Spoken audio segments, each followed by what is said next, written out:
Bonjour et bienvenue sur ma chaîne YouTube Les Petits Pois Dorés. Je profite de cette nouvelle vidéo pour vous remercier toutes et tous de me suivre sur Facebook et également sur YouTube. Voilà, c'est un vrai plaisir pour moi de faire ces vidéos. Et voilà, je remercie toutes les personnes qui regardent mes vidéos et qui me suivent. Donc je viens vous présenter cette fois-ci la deuxième page que j'ai filmée de mon album Vintage. Donc ça va être un peu plus dans les tons girly. Alors j'ai fait du girly parce que c'est une photo de ma nièce et qu'elle est dans les tons roses. Parce que je vous l'explique parce que vous ne la verrez pas, mais en même temps ça reste un album vintage, donc je voulais quand même qu'il y ait une part de vintage, enfin de ce côté un peu, j'ai utilisé des embellissements en bois, des encres distress dans les tons marrons et tout ça, justement pour rester dans cet effet. Donc premièrement, j'ai étalé du gesso que je vous ai pas montré. J'ai ancré les bords avec de la distress rose Spoon Sugar et Black Soot noir. Et là donc j'ai vaporisé quelques encres dans les tons orangés. Donc c'est une pastel numéro 885 je pense, Vénus. Donc les Casey Art, elles sont super parce qu'elles sont pas chères et elles sont quand même, elles ont des jolies couleurs, des jolies teintes et tout ça. Moi j'ai mis quand même une réserve, à l'époque j'en avais acheté 4 histoire d'essayer. Et je me dis qu'au final j'ai bien fait parce que depuis j'achète plus que des e-zinc. Au final avec les Casey Art, bien qu'elles soient qu'elles aient un très bon rapport qualité-prix, au final vous avez vu sur la vidéo mon encreur s'est bouché, enfin le spray s'est bouché et tout ça. Et c'est vrai qu'au final je les utilise très rarement. Donc maintenant j'achète plus que les e-zinc, donc les fioles directement.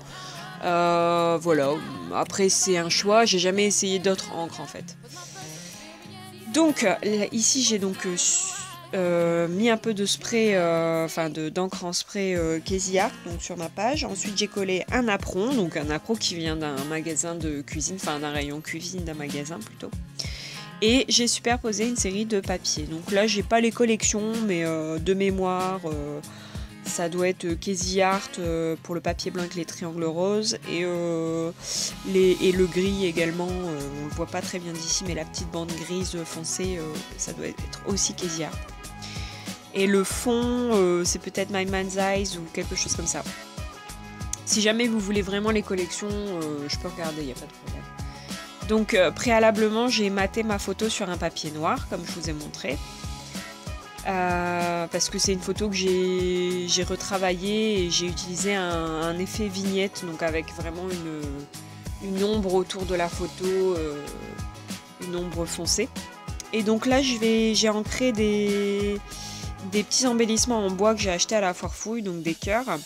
Et donc je trouvais que l'encre Distress Spoon Sugar n'était pas très visible, donc j'ai utilisé cette fois-ci de l'encre e-zinc que j'ai diluée dans un spray vide avec de l'alcool 90 degrés il me semble, ou quelque chose comme ça. Et j'en ai vaporisé un petit peu dessus. Et donc là je rajoute un peu d'encre Walnut Stain donc une distress donc dans les tons marrons pour accentuer le petit côté vintage. Alors pour certains je pense que cette page aura rien de vintage, mais moi c'est ma petite manière de rappeler, voilà, comme je vous disais, comme c'est un album un peu vintage que j'ai fait où les pages étaient déjà assez jaunies par le temps et tout ça, je voulais conserver des petits éléments histoire qu'il y ait une cohérence dans tout l'album. Maintenant effectivement je pense que cette page, mis à part les quelques couleurs et quelques embellissements, il n'y a rien de vintage. Mais bon, c'était un peu le défi aussi de faire quelque chose aussi de moderne et de pas trop...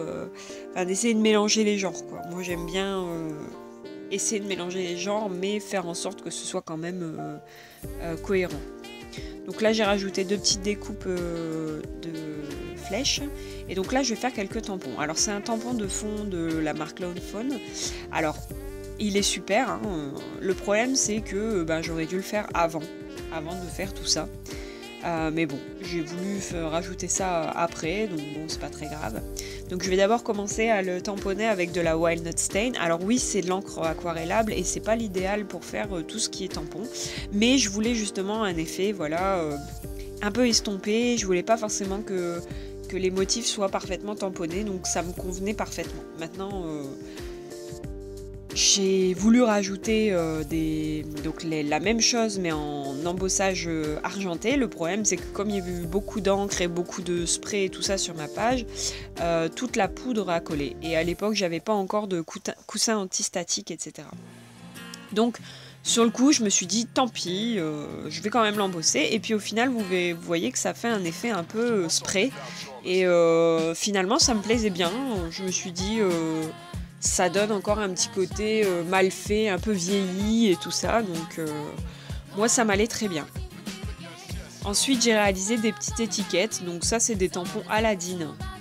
Enfin celui-là en tout cas c'est un tampon Aladdin d'une boîte cylindrique en mousse avec tous des tampons en mousse. Généralement vous payez à peu près 10 € et vous en avez pas mal. Et ça c'est un tampon à molette de chez Emma. Et je l'aime bien, je ne veux vraiment pas payer cher et je trouve qu'il est très pratique. Bon alors par contre tamponner au milieu d'un tamponnage qui a été tamponné avec de la cire, c'est pas évident. Donc là je vais les embosser avec de la poudre donc Aladdin argentée. Et donc au final j'étais assez surprise parce que finalement l'embossage c'est très bien fait. Enfin la poudre a très bien adhéré là où il fallait et du coup les embossages étaient très bons.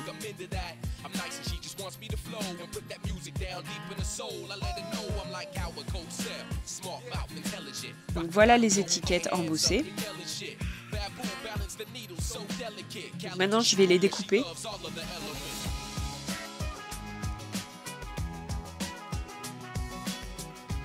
Et donc sur les deux petites encoches aux extrémités de l'étiquette, je vais insérer des toutes petites attaches parisiennes. Comme je vous montre, celle-ci.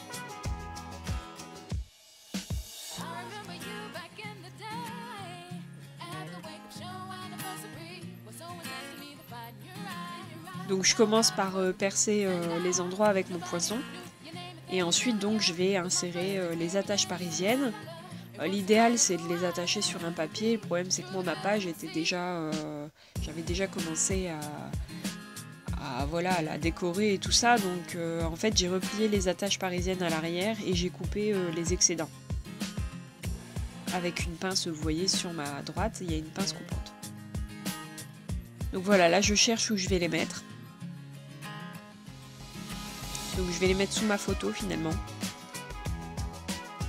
Il m'arrive très souvent de rajouter des petites choses après coup. Donc auquel cas, je vous montrerai tout ça dans la vidéo finale de l'album. J'ai rajouté 2 petits morceaux de masking tape sur les côtés de ma photo.